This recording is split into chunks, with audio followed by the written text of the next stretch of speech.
کچھ دکھ ایسے ہوتے ہیں جو اللہ کے سوا کسی کو سنائے نہیں جاتے۔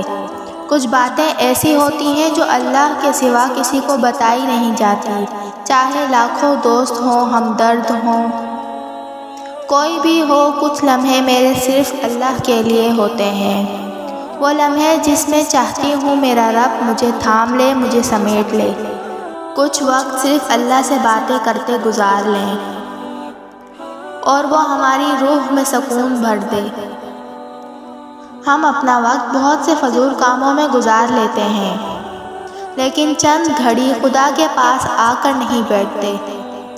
جو سکون اللہ کو اپنے دکھ درد سنانے سے ملتا ہے، وہ سکون دنیا کی کسی چیز میں نہیں ملتا۔ اللہ سے باتیں کرتے کرتے دنیا کو بھول جاتے ہیں۔ وہ ہمیں بہت پیار سے سن رہا ہے۔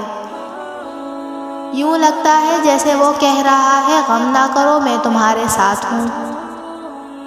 اگر کبھی زندگی میں ایسے تکلیفوں سے گزرو جن کا کبھی گمان بھی نہ کیا ہو تو اطمینان رکھنا، جن کا کبھی خیال دل میں نہ گزرا ہوگا، بس تم صبر اور شکر سے کام لو۔ ایک وقت آئے گا جب تم ان دکھوں اور مشکلوں کو سوچ کر مسکراؤ گے، جن کی وجہ سے تمہاری آنکھیں اشک بار رہتی ہیں۔ بے شک اللہ ہی ہے جو تڑپ کو جانتا ہے، سسکیوں کو سنتا ہے، غم کو تسکین بخشتا ہے۔ وہی ہے جو درد کی شدت کو دور کرتا ہے، جب کوئی نہیں ہوتا وہی ہوتا ہے۔ اور بے شک ہر مشکل کے بعد آسانی ہے۔ بس صبر کرو، اللہ تمہیں بہترین اجر سے نوازے گا۔ یہ جو زندگی کی ٹھوکریں ہوتی ہیں نا،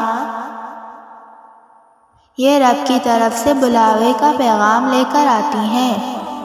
اللہ نواز دے گا انشاءاللہ ہر اس چیز سے جس کے لیے تمہارا دل ترستا ہے، جس کے لیے تم رات بھر سو نہیں پاتے، جس کے لیے تم رات بھر بچوں کی طرح روتے ہو، جس کے لیے تمہارے دل میں بے سکونی ہے۔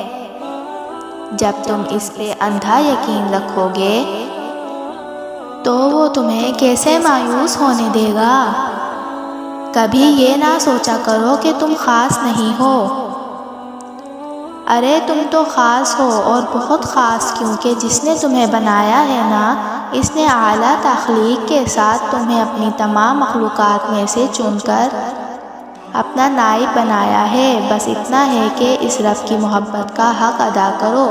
بہت سے دکھ ہماری قسمت میں لکھے ہوتے ہیں، وہ ہمیں ملنے ہوتے ہیں۔ بعض سچائیاں ایسی ہوتی ہیں کہ وہ چاہے ہمیں جتنی بھی ناگوارا لگیں مگر ہمیں انہیں قبول کرنا پڑتا ہے۔ انسان ہر وقت خود پر ترس کھاتا رہے، اپنی زندگی میں آنے والے دکھوں کے بارے میں سوچتا رہے تو وہ دکھ اس پر حاوی ہو جاتے ہیں۔ پھر اگر اس کی زندگی میں خوشیاں آتی ہیں تو وہ انہیں دیکھ نہیں پاتا۔ اس لیے شکر گزار سیکھیں اور شکر گزار رہیں۔ دیکھو، تمہارے اور تمہارے رب کے بیچ میں کوئی فاصلہ نہیں اور نہ کوئی تیسرا شخص ہے۔ تم اپنی بات سیدھے اللہ سے کر سکتے ہو، تمہیں کسی تیسرے شخص سے نہیں کہنا پڑتا کہ وہ تمہارا پیغام اللہ کو پہنچا دے۔ اللہ سے کوئی حدود نہیں۔ دعائیں مانگنے کی تم جتنی بار چاہے اللہ کو پکارو، جتنی بار چاہے کچھ بھی مانگو، وہ دے گا۔